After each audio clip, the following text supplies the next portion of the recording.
Hi everybody, this is Judy at Judy in the Kitchen. Today we're continuing our discussion, our summary of Dr. Michael Greger's book, How Not to Die. And we're covering chapters 11 and 12 today.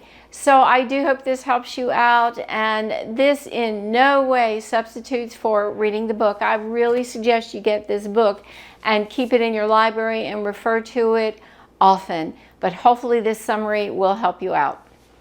Chapter 11, How Not to Die from Breast Cancer.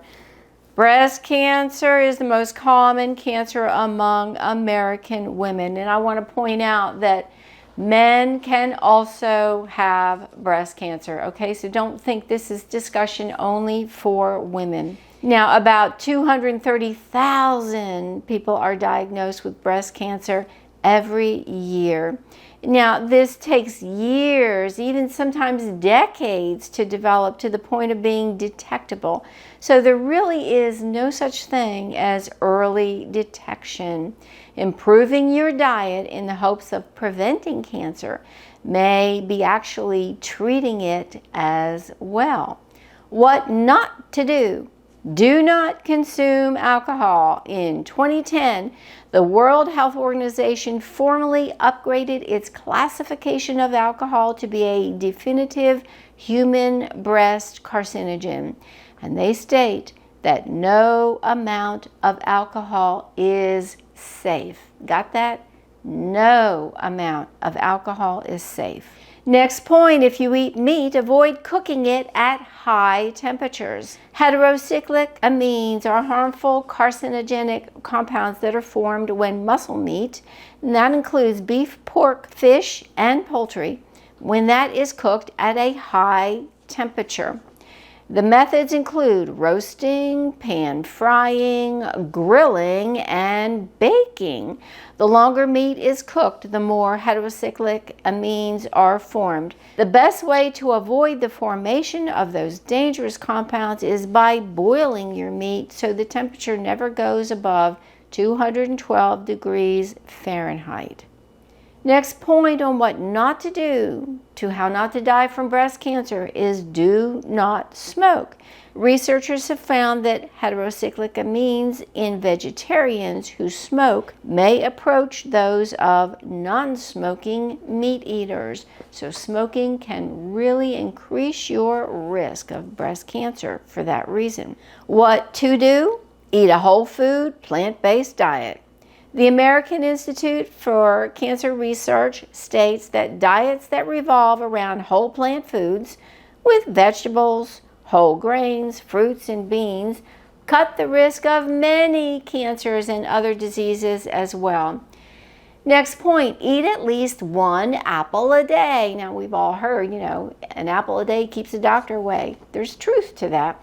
A study reported in the Annals of Oncology found that those who eat an apple a day had a 24% lower risk of developing breast cancer when compared with those who averaged less than one apple a day. The apple eaters also had significantly lower risk for ovarian, laryngeal, and colorectal cancers. Now, the protective effect appears to come from the antioxidants that are found in apples, and those are concentrated in the skin. So if you eat at least one apple a day, make sure you eat it with the peel. Next point, load up on greens, especially those in the cruciferous family. Researchers have found that eating a lot of broccoli and Brussels sprouts help to boost the liver's detoxification ability, especially in counteracting the effects of heterocyclic amines found in cooked meats. There's those compounds again. The effect lasted for weeks. Furthermore, sulforaphane, a compound found in cruciferous vegetables like broccoli, has been shown to suppress the ability of breast cancer stem cells to form tumors. And we have lots of reasons to load up on our cruciferous vegetables, not just broccoli, but all of them. Next point, include ground flax seeds in your diet. Flax seeds are very high in essential omega-3 fatty acids and lignans. Lignans are phytoestrogens that can dampen the effect of the body's own estrogen. Lignin intake has been associated with significantly reduced breast cancer risk in postmenopausal women. Also, researchers have found that eating flax seeds every day appears to make breast cancer less aggressive when compared with cancer patients who did not consume flax seeds. Next point, try including some soy in your diet. Researchers have found that soy phytoestrogens seem to lower breast cancer risk and also help to reduce menopausal hot flash symptoms. Furthermore, researchers have also found that women diagnosed with breast cancer who ate the most soy lived significantly longer and had a significantly lower risk of breast cancer recurrence than those who ate less soy. Next chapter, chapter 12, how not to die from suicidal depression. Almost 40,000 Americans take their own lives each year, and depression appears to be a leading cause. Research has shown that lifestyle interventions can help to repair the mind as well as the body. What not to do. Don't eat a lot of meat. Oh boy, aren't we hearing these things repeated over and over again? Studies on the emotional health and mood states of those eating plant-based diets suggest that eating less meat isn't just good for us physically, but it's good for us emotionally as well. Researchers have found that those eating plant-based diets appear to experience significantly fewer negative emotions than omnivores.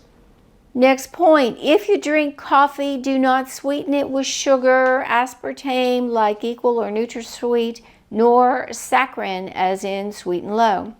Drinking coffee has been associated with boosted moods and lower suicidal risks. But sweetening it with sugar, aspartame, or saccharin has been found to increase the risk of depression.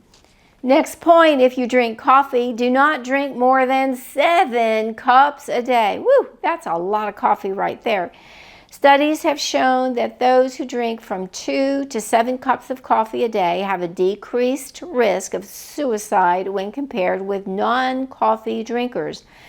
But those who drank 8 cups or more a day had an increased risk of suicide.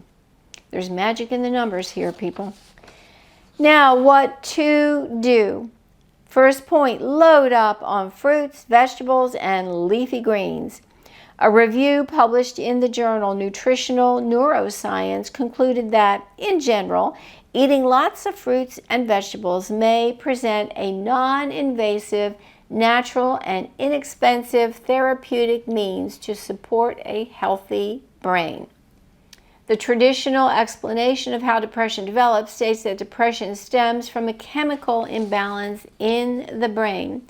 Many plant foods like apples, berries, grapes, onions, and green tea, and spices like cloves, oregano, cinnamon, and nutmeg contain compounds that appear to naturally inhibit that chemical imbalance.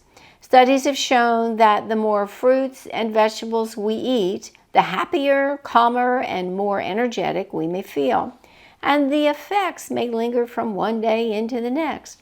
For a diet to have a meaningful psychological impact, we may need to eat about 7 servings of fruits or 8 servings of vegetables every day. So we can't say enough for including fruits and veggies into your day any way you can. Next point, enjoy lots of antioxidant-rich fruits and vegetables. Mounting scientific evidence suggests that free radicals may play a role in the development of some psychiatric disorders, including depression.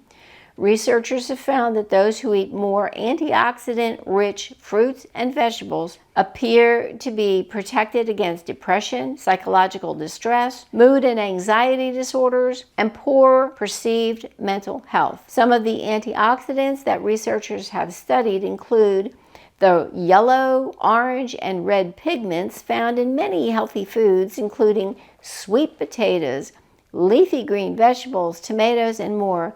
Beware that these compounds must come from the whole plant foods. Dietary supplements of these antioxidants simply are not effective. And the reason being is there are other factors in whole foods that work along with the antioxidants that are not included in the supplements. And that explains why the supplements just don't work, but the whole foods do. Next point, enjoy sesame, sunflower, and pumpkin seeds along with carbohydrate-rich whole foods. I know this is contrary to what a lot of people believe, but this is the science, okay? Many seeds contain the amino acid tryptophan, and tryptophan is used by the body to make serotonin, which is our happiness hormone. Researchers found that the body needs complex carbohydrates along with tryptophan to facilitate transport of the amino acid into the brain. So serotonin can be made, okay? Researchers have found that subjects who ate higher carbohydrate diets had significantly less depression, hostility, and mood disturbances than those who followed lower carbohydrate diets. Taking tryptophan supplements is not advised as they may cause serious detrimental side effects. Next point is add exercise to your day. Exercise can elevate mood, and that physical activity is associated with decreased symptoms of depression. Studies have shown that exercise boosts our mood about as effectively as antidepressant drugs. Choose exercise. At least you know that there won't be any negative side effects.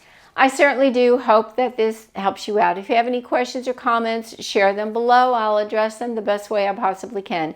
Take care and bye for now.